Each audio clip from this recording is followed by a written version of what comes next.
messieurs, bonjour. Bienvenue au journal en français. Voici les titres des actualités du jour. Sous la gestion du nouveau gouvernement, le Vietnam a connu une bonne croissance en 2016. Son environnement d'investissement a été apprécié par les entreprises. À l'approche du Tết, les villages de métiers de centenaires de la ville de Hue sont très animés.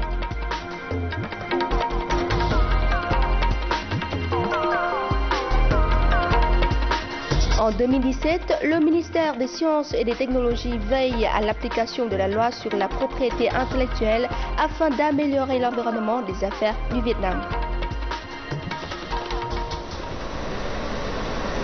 La 26e réunion annuelle sur la frontière Vietnam-Laos a eu lieu jeudi à Vientiane, au Laos.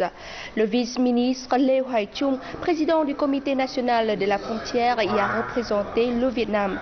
Lors de la réunion, les deux parties ont examiné la réalisation des accords et des contrats sur la frontière entre les deux pays durant 2016.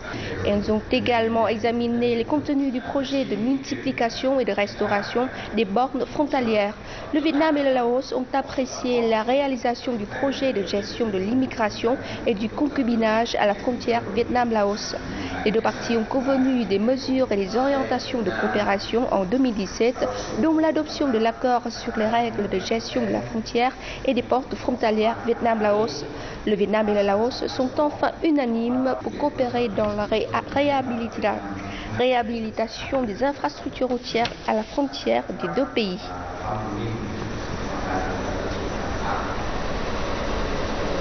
Dès les premiers jours de 2017, en travaillant avec les organismes centraux et locaux, le Premier ministre Nguyen Xuân Phúc a envoyé un message fort visant à concrétiser les objectifs de la mise en place d'un gouvernement constructif.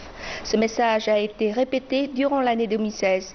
Résultat, le Vietnam a connu une bonne croissance en 2016 et son environnement d'investissement a évolué. Les détails.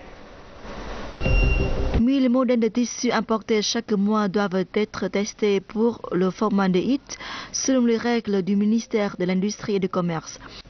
2 millions de dong par test pour un modèle.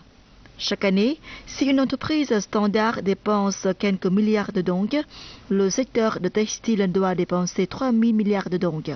Cependant, aucun formaldéhyde n'a été détecté. Nous en sommes très satisfaits. Nous pourrons raccourcir le temps des formalités douanières de 5 jours à 1 jour. Dans la province de Hưng Yên, pour avoir le permis d'investissement, les entreprises japonaises doivent se présenter au centre d'assistance aux entreprises. Les autorités provinciales et les représentants de l'association des entreprises japonaises sont là pour aider les entreprises étrangères.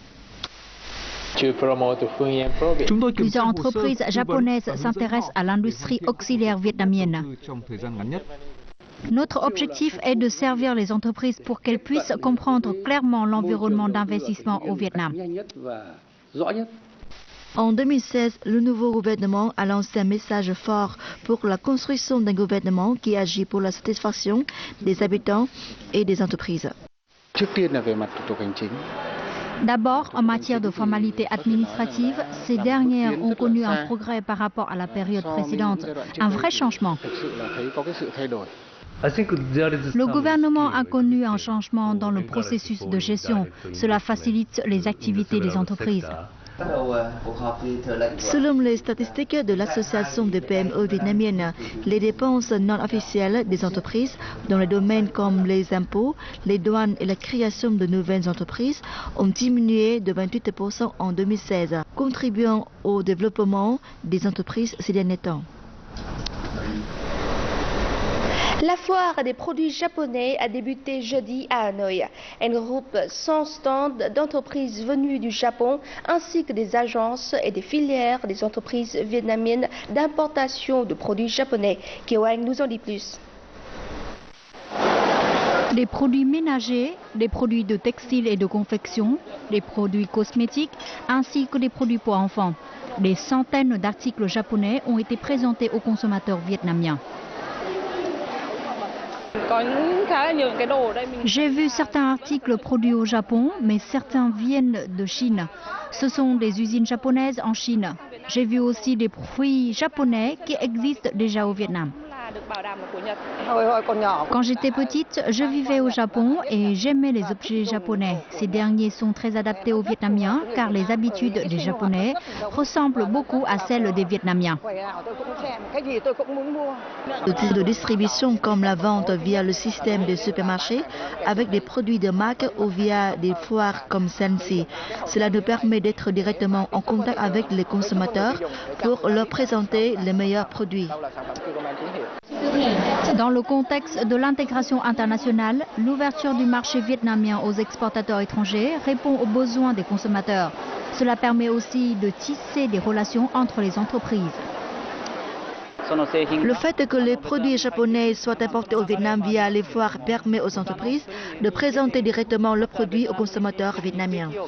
Le Vietnam est considéré comme un marché important avec 90 millions d'habitants. Ayant un pouvoir d'achat élevé, aussi à mon avis, de plus en plus les entreprises japonaises investiront au Vietnam. Il s'agit d'une opportunité pour que les entreprises japonaises et vietnamiennes se rencontrent puis investissent au Vietnam, créant des emplois pour les Vietnamiens. Cela permet de produire les marchandises made in Vietnam de qualité. C'est l'objectif des relations bilatérales à long terme. La foire des biens de consommation japonais devait se clôturer dimanche.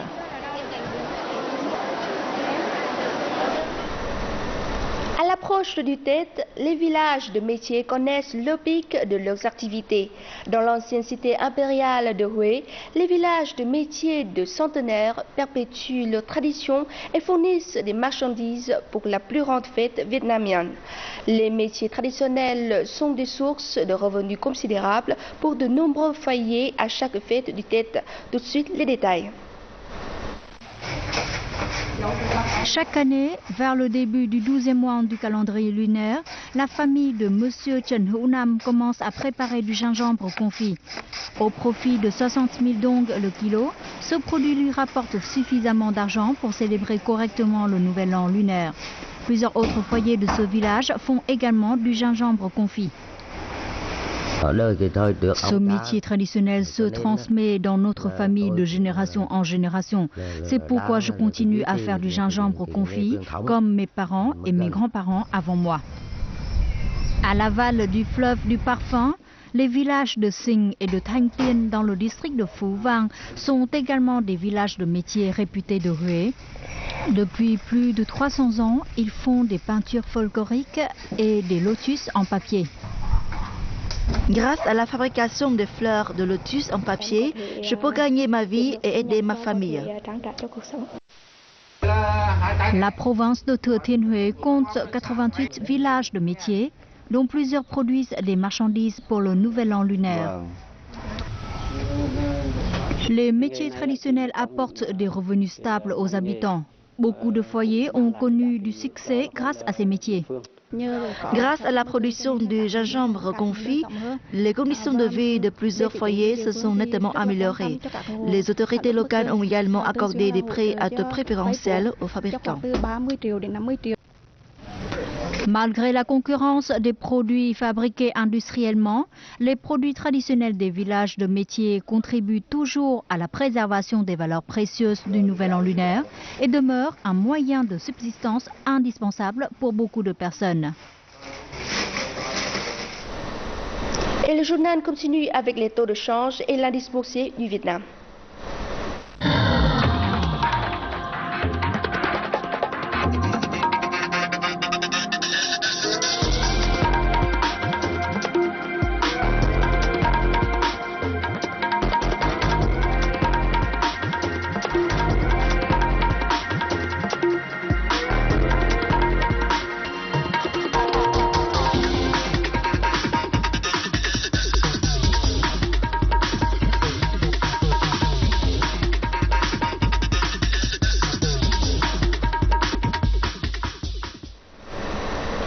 Le département de l'aviation du Vietnam a décidé d'augmenter les vols pendant la fête du Tết traditionnelle des Vietnamiens du 16 janvier au 12 février. Ainsi, la totalité des vols domestiques sera portée à 1270, soit une hausse de 8,5% par rapport à d'ordinaire, parmi lesquels la compagnie aérienne Vietjet a mis en place 560 vols contre 380 vols de Vietnam Airlines et 330 vols de Jetstar Pacific. L'aéroport de Tân Sơn Nhất prévoit de recevoir plus de 1000 vols. Le département de l'aviation conserve le calendrier de vol de 7 à 22 heures. Les vols supplémentaires auront lieu de 23 heures à 7 heures du matin.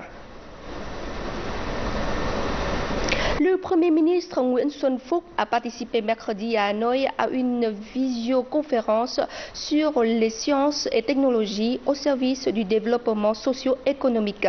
Le Premier ministre a notamment demandé au ministère des Sciences et des Technologies de veiller à l'application de la loi sur la propriété intellectuelle afin d'améliorer l'environnement des affaires du Vietnam.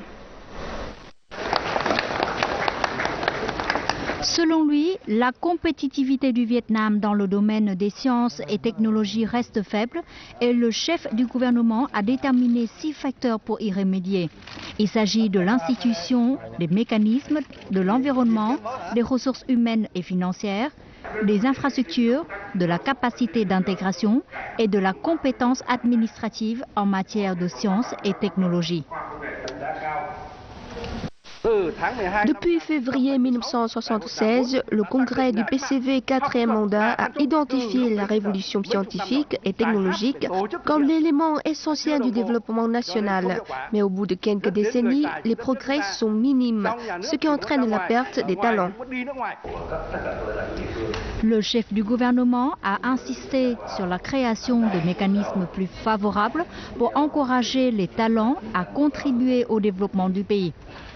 Selon lui, il faut mener des recherches approfondies pour sortir des produits scientifiques et technologies répondant aux besoins du marché.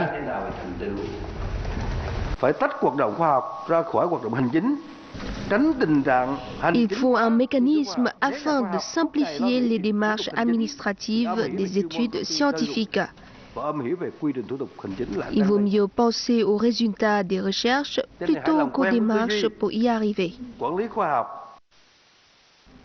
Toujours selon le Premier ministre, les études scientifiques devraient aller de pair avec les demandes du marché qui décident du niveau de qualité et de valeur ajoutée attendue. Il convient de créer un environnement dans lequel l'offre et la demande des produits nécessitant beaucoup de matières grises puissent se rencontrer. Il a souligné l'accélération de l'intégration internationale, l'encouragement de la participation des entreprises à l'investissement et à l'application des technologies et la facilitation des activités dans ce secteur.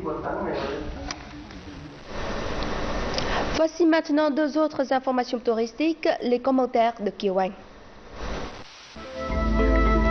La page internet touristique TripAdvisor a publié la liste des 15 destinations marquantes et attrayantes selon les estimations des touristes en 2016. La ville ancienne de Hoi An se classe à la 5e place. Selon TripAdvisor, Hoi An est apprécié pour son paysage paisible et simple et sa gastronomie. Hoi An est aussi connu pour ses maisons centenaires. Le mont Annapurna au Népal se classe premier du classement. Se trouve après le complexe des temples de Bagan au Myanmar, le parc nautique Wetebom à Bali en Indonésie. Le nord du Vietnam a été choisi par le magazine américain Forbes comme la destination au plus bas prix parmi celles du monde en 2017. Selon Forbes, dans les zones situées au nord d'Hanoï, le prix d'une nuit à hôtel coûte seulement de 10 à 15 $ et 5 $ dans un hébergement. Les touristes dépensent 2 $ en moyenne pour un plat. Bishkek, capitale de Kyrgyzstan, se trouve à la 2e place. La maison jardin est emblématique de l'architecture originale de Hue. Son charme tient d'abord de l'harmonie entre l'homme et la nature. Cependant, ces maisons jardins se détériorent au fil du temps. Face à cette situation, depuis 1 an, un projet de protection et de valorisation des maisons jardins de Hue contribue à conserver leurs valeurs. Les détails avec Kiwang.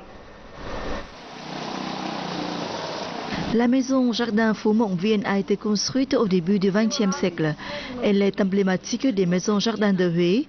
Phu-Mộng Viên bénéficie d'une restauration dans le cadre du projet de protection et de valorisation de ces maisons jardins déployées par la province de Thừa Thiên Huế. Son propriétaire a ainsi reçu 500 millions de dong pour aider à sa restauration. Cette maison jardin est vieille d'un siècle aussi. Ses tuiles sont toutes abîmées. Notre famille l'a restaurée, mais seulement en partie faute d'argent. Nous sommes très heureux de recevoir de l'aide de la province de Thừa Thiên Huế pour continuer le travail de restauration.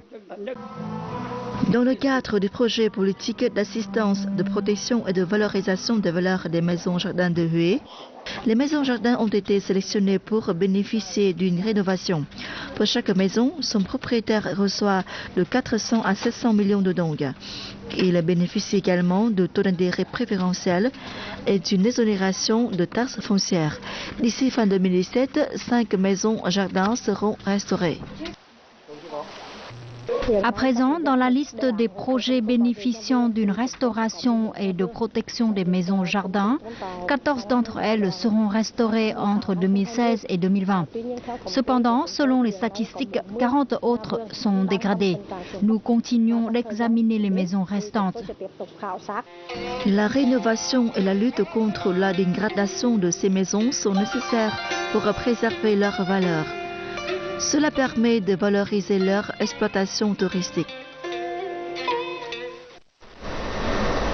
La rue aux fleurs Nguyễn Huệ à Ho Chi Minh Ville sera inaugurée le 25 janvier 2017 au service des habitants à l'occasion du Tết.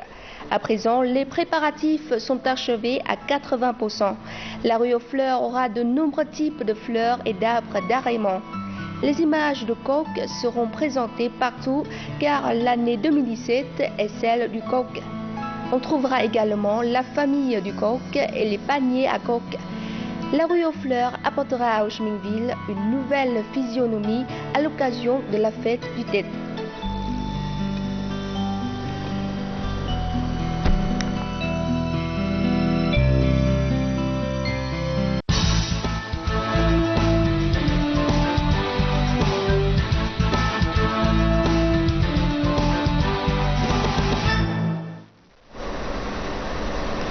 De plus en plus de Vietnamiens ont envie de prendre soin de la beauté de leurs animaux de compagnie, surtout les jeunes.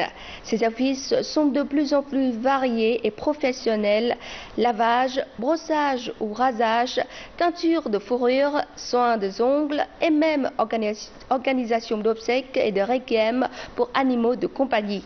Cette tendance reflète l'intégration et l'amélioration du niveau de vie au Vietnam, surtout en ville.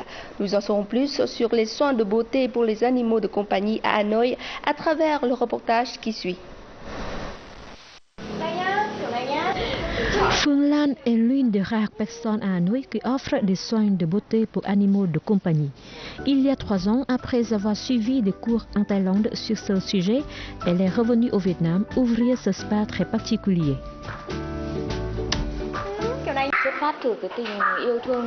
J'ai un amour particulier pour les animaux.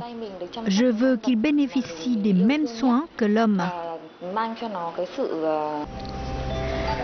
Les soins pour les animaux de compagnie sont très populaires dans les pays développés comme aux États-Unis, en Grande-Bretagne, en Thaïlande et au Japon. Mais c'est quelque chose de nouveau au Vietnam. Je le considère comme un ami intime, alors je l'amène souvent au spa. C'est la première fois que j'amène mes 2 chiens à un spa comme celui-ci.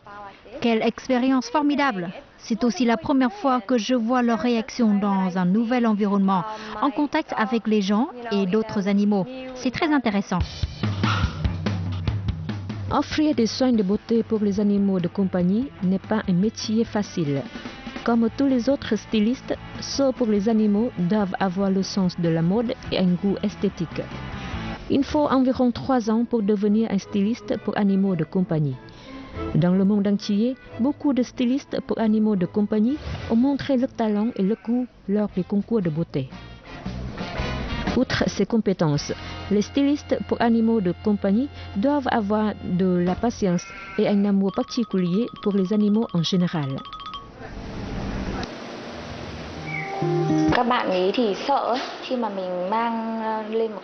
Les chiens ou les chats ont souvent peur quand je les mets à une certaine hauteur ou quand ils entendent des sons assez forts. Lorsque cela arrive, il faut les caresser ou les masser pour qu'ils oublient leur peur.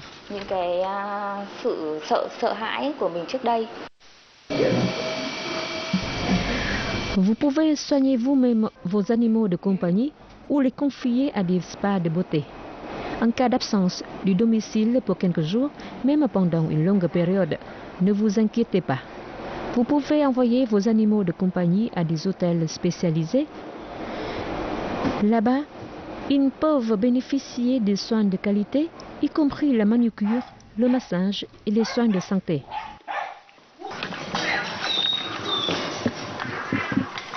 Il y a aussi des cimetières pour les chiens et les chats de compagnie.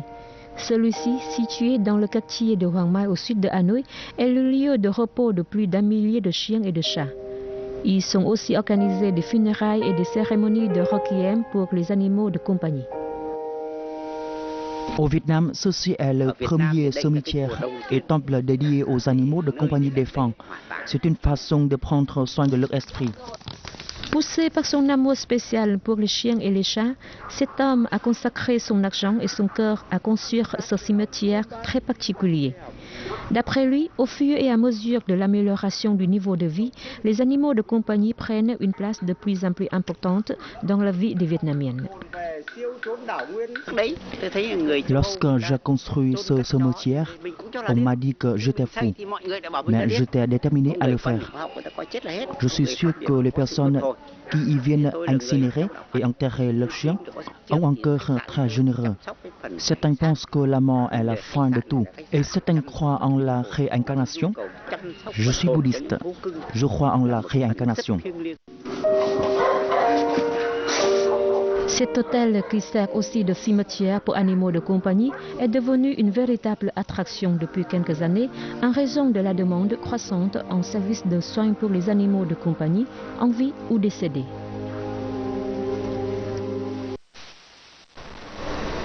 Et juste avant de finir cette édition du journal, découvrons les prévisions météorologiques dans les principales villes du Vietnam pour demain.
C'est déjà la fin de cette édition du journal. Vous pouvez revoir toutes nos émissions sur notre site web vtv4.vn ou sur notre chaîne YouTube VTV4 Go.